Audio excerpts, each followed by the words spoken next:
Hi everybody, welcome back to my channel. Today we're going to still be talking about question words and we're going to be flying through 4 new words that you can immediately use to ask questions in Italian, okay? We're going to review a little bit of a structure, but it's super easy. And if you have looked at the video that I posted last week, you already know about this structure. And then we're going to be looking at 4 different words and I'm going to be giving you lots of examples on them. Remember that, as always, you can download this lesson in PDF format by simply clicking on the link below. Okay, so the first word is quando. Quando is nice and easy. It translates to when. It's an adverb and it does not change, so you will always have quando. There is nothing fancy about this one. You just have to insert it in the structure correctly. What structure? Well, this one. Question word, then verb, then the rest of your sentence. So, you can say, quando andiamo a mangiare? Quando is your question word, andiamo is your verb, and then you continue the question. Quando partiamo per le vacanze? When are we leaving for the holidays? Once again, quando, always the same, and then you have the rest of the structure. Quando plus your verb plus the rest of the sentence. Quand'è il tuo compleanno? When is your birthday? This is a question that you might ask and you might need to ask or you would like to ask if you meet somebody, right? Quando è il tuo compleanno? Sometimes you can hear also a simplified version, which is quande. In this case, if you listen closely, I'm omitting to say the O. Quande. Okay? Grammatically, it's perfect both ways. Quando è, quand'è.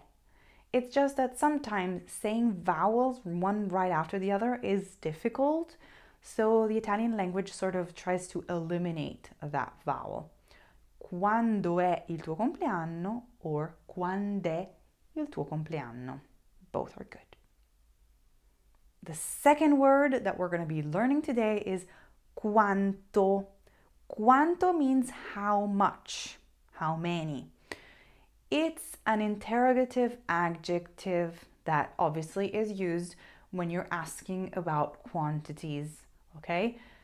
Remember that there's a specific thing that you have to know about adjectives, that adjectives change gender and number. So when you're talking about quanto, you have to know that it will change. You will have quanto, quanta, quanti, quante. So you have to absolutely match it with gender and number of what comes after. For example, look at these sentences. Quanto tempo stai a Ibiza? You have tempo. Tempo is masculine, singular.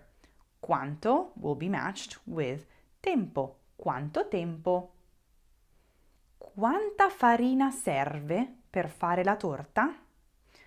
Quanta has an A. Why is this? Because you have the word farina. Farina means flour, and la farina is feminine singular. So quanto will be quanta because it has to match farina. Quanti giorni mancano a Natale? How many days until Christmas? Why are we using quanti? Well, because after quanti, you have quanti giorni. So you have giorni, which is plural masculine. And so you need quanti with an I at the end. Quante ore lavori alla settimana? I'm asking how many hours do you work a week? I will use quante because right after I have ore, le ore. So ore is feminine plural. For this reason, I will need to put an I end of quante. Okay? So remember, quanto, quanta, quanti, quante, they need to match gender and number of what comes after. A question that you're probably already asked or you have been asked with quanto is quanti anni hai? How old are you? Okay, so you can already use that if you haven't done so. Now let's look at the next one. So the third word that is super, super, super important is quale. Quale translates to which, and it does need to match only the number. So you have to focus on singular and plural. This means that if you have a plural noun that follows, you will use quali. If you have a singular noun that follows, you will use quale. For example, quali sono I tuoi occhiali? Which ones are your glasses? Quali will match with occhiali. Occhiali is plural. So you will have quali sono I tuoi occhiali. If you have it as singular, you will say quale casa preferisci? Which house do you prefer? Casa is singular, so you will use quale. Now, I'm going to be telling you something that is super, super, super important and that lots of Italians actually do not understand and make a mistake on. Remember that I told you that quale is used with the singular form. Wonderful. That's straightforward, right? But be careful. If quale is followed by a vowel, you will need to make a little change. Quale will become qual. So you take away the last E. You take away that last little vowel. Qual. And you keep it like that, okay? Qual. You don't add anything, like no apostrophe, nothing at the end. You keep it as it is. And you can use this in sentences like qual è la tua macchina? Which one is your car? You have la macchina, which is a singular noun, so you know that you need to use quale. But since you have a little verb, which is made of a vowel, you need to eliminate that I. So you will have quale la tua macchina.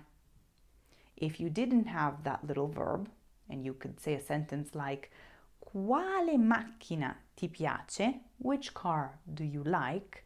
Then you will need to keep the I as it is, okay? So only when you have a vowel that follows, you will omit that last little letter.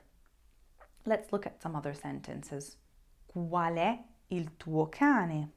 Qual è il tuo film preferito? Okay, so the structure is qual è. Do not put anything between those two words, okay? I know, I go crazy on this because lots of Italians make that mistake. Don't make that mistake. Okay, and the last wonderful word that you need and for sure will use is perché. Be careful how you say it. There is an accent on that last little letter, and you have to say that and pronounce it correctly. Perché. Repeat it after me. Perché. Okay, it's not perché, it's perché. Say that accent.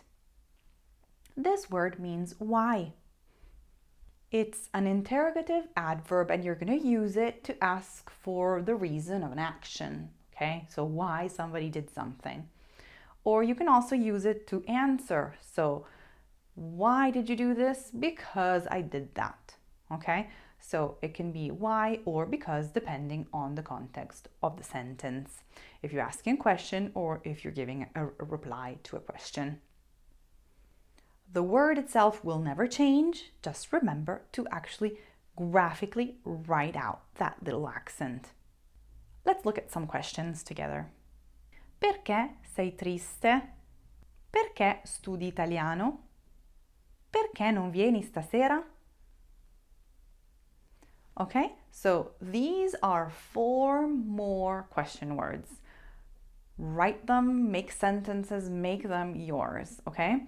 Download the free PDF, and if you have any questions, you can get in touch with me by writing a comment or going on my website at italianlanguagehub.com. Okay, this is it for today. Un bacio a tutti. Ciao!